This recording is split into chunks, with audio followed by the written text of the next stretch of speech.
Hi, my name is Ebuka and you're welcome back again to my tutorial channel. In today's class, we're going to be talking about the ASTC quadrant in trigonometry. And what is it all about? It is one of the ways you can determine the special angles that are different from the ones we have discussed in our previous classes. And the special angles we're going to be talking about, or how to find them, is we're going to discuss on how we're going to find angle 120, 150, 210, 240, angle 300, and last but not the least, also going to talk about how we can find angle 330. So what I have on the board is the quadrant. Some people would choose to remember it as ASTC quadrant, while for some other students, they have different acronyms that helps them to remember it. Some may say all students take coffee, while some other students will refer to it as all students take calculus. So what is this quadrant talking about? To make it very, very simple and clear, I have this already listed on the board. So what it means is that on the first quadrant, we have that the tan of every angle that falls within the first quadrant should be positive. And that's the meaning of the all for A. While when the angle falls on the second quadrant on this side, right? S should be the only positive value, should only take the positive value, while all other trig functions will become negative. So what it means that here will be positive while the rest will be negative. For this, which is tan, take, is on the third quadrant. Tan should take the only positive value, while the rest should take negative value. While when an angle falls on the fourth quadrant, and on the fourth quadrant, what I mean is when the angle is something like 300 or 330, that means it should land on the fourth quadrant. C, cos should be the only trig function that should take the positive value, while all others should be negative. So I've already explained what the ASTS quadrant is. Let's use it and find angle, the tan, cos, and sine of 120 and that of 150, so that we can really understand how this thing works, and it's still part of the special angles. So let's proceed. So assuming that I have a circle in this way, right? And this is the center, and I also have the quadrant. If I should draw angle 120, it's going to land on this quadrant. This should be 120, right? This is 120 degrees. And then, but I know that the angle on the straight line is all equal to 180. So that means that the angle on this region should be 60 degrees, right? So the angle on this region should be 60 degrees. So what am I saying is, what I'm technically saying is, I can as well, just because this angle, I can as well say that sine 120 should be equivalent to sine 60. So sine 120 should be equivalent to sine 60. Since I don't really know, I can't just jump into the charts and know what 120 is. Remember, what we're looking at is how can we determine the trig functions when calculator is not required, right? So sine 120 is equivalent to sine 60. But what is sine 60, for example? We have that sine 60 for what we've discussed so far is root 3 over 2, right? So as long as it's falling on this side, that means that sine 120 should be root 3 all over 2. So that is it. Cos, the same thing goes for cos. So cos 60, which is 1 over 2, but in this case, it's taking the negative value. So we're going to say that cos 120 is the same thing as saying 1 all over 2. Then it will take the negative value. I don't know if you can. This is minus 1 all over 2. And for tan 120, tan 120 should be root 3. It will also take negative value, root 3. So that is it. It's that simple. Very, very simple. Once you can remember, also then take coffee or also then take calculus, then, or if you can remember ASTC, whichever that is easier for you, you understand? Like, that's it, it all lies in the pattern. And then, tan 150, let's also redraw this and determine what tan 150 should be.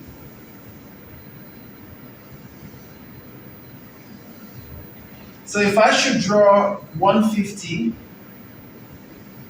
I'm going to have this region to be 150. Then what should the left should be 30 degrees, right? Then I can say that tan 150 should be equivalent to tan 30. And if that is true, then we can proceed to determine the special angles for the trig functions that are connected to 150. Let's begin. Tan 150 on this region, tan 150 is still on this section because 150 is on the second quadrant. So 150, then I should be working with 30, right? Then so if I'm looking for tan 150 is the same thing as looking for tan 30, and tan 30 is root 3 over 2, taking the negative form, root 3 all over 2, or root 3 over 3. Then tan 30 is root 3 over 3, taking the negative form because we're still on the second quadrant. And then cos 150 is the same thing as looking for cos 30. And cos 30 from what we have over there is root 3 all over 2. Root 3 all over 2. Because on this quadrant says that it's negative, it has to be negative. And then if we're looking for sine 150, sine 150 is the same thing as saying sine 30 is taking the positive. As the only trig function that takes the positive value on the second quadrant. So that's why we have it here. First, all of them takes the positive value. Second, only sine. Third, only tan. And the fourth, only cos. So if that is the case, I can then say that cos sine 30 is the same thing as saying 1 over 2. Remember, sine 150 is equal to sine 30. And then I can make a reference right at this one that we already know what the value of sine 30 is, to be 1 over 2. Then I then said that sine 30 is equal to sine 150 and it's taking the positive value. So that is it for this.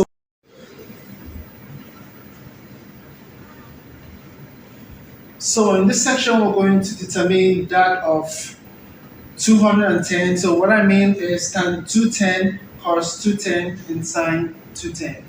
And to do that, I'm going to also draw a circle to help us represent this on the quadrant. And this is the quadrant. And if I should draw sine 210, remember I'm starting from this. I'm using this as the reference point and then go anti-clockwise. Yeah, I'm going anti-clockwise. So if that is the case, this should be 180. And then if I should complete it to be 210, that means I would drop further, go down a little bit by 30. So in that case, this is 180 and this is 30. So what am I trying to say? That if I'm looking for tan 210, it's the same thing as also looking for tan 30. But in this case, I'm making reference to this, what I have here as a guide. Once it falls on the third quadrant, only tan will come out to be the positive, the rest will become negative. So what I'm going to do is just to replicate what I have, 30, right? Replicate what I have over there by saying root 3 all over 2, 3, root 3 all over 2, and then 1 over 2. This should be, so that, let's just take it this way. Now, what I'm going to say is tan 210 is the same thing as looking for tan 30, but in this case, it will take the positive value while the rest will become negative. I don't know if this makes sense. I mean, there is no other way I can explain this, but how I've done it so far. So I can decide to put this positive just to aid understanding, but in the real sense, once it's this way, I already know that that's a positive value. To do that of 240, redrawing the quadrant, this is 180, right? And that means if I should make it 240, it's going to drop by 60.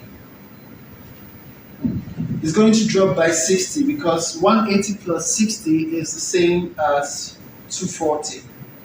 And then looking for tan 240 is the same as looking for tan 240 is the same thing as looking for tan 60. So to make it easier, I'm going to also replace what I have here over there, and then we'll match it with the sign, the appropriate sign that falls within the third quadrant. So this is root 3, 1 over 2, and root 3 over 2.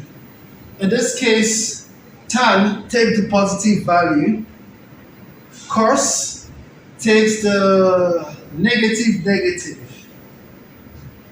So you now see that this is all about once we have the known, we can from there determine what the rest should be like. And remember, all these charts, somehow you just imagine them in your mind.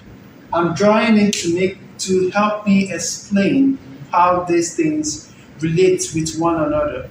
But the best way to figure these things out is to imagine them, as long as you know the pattern it follows. Don't cram. I wouldn't advise someone to cram these things, but just to understand how they were gotten. By understanding this, you already know what this is. By understanding this, you already know what this is. And that makes life very easy when it comes to special angles in trigonometry. In this section, we're going to deal with the special angles that falls within the fourth quadrant of the ASTS quadrant, and treating the special angle 300 and 330. The trig functions of these angles should be, to help me to explain it again, I'm going to draw the circle, with this at the center, and the 4 quadrants represented. Then drawing angle 300 should be this. This is 180. To this point is 270. And then now that I've done 270, is remaining more 60. If I should drop it more 60, I'm going to have this. It is also very important that I specify that the angle that we are considering is the angle that this makes with the horizontal line and not the angle it makes with the vertical line. This is the vertical line, right? And this is the horizontal line. Some may choose to refer to this line as the x-axis, while this is the y-axis. Whichever way, or some can say this is the latitude and this is the longitude, depending on the maths you are working with or the topic you're dealing with. But here, this is the horizontal, just no horizontal, vertical. The angle we're considering is the angle that this line makes with the horizontal. So now I've succeeded to draw this 180, 270, and then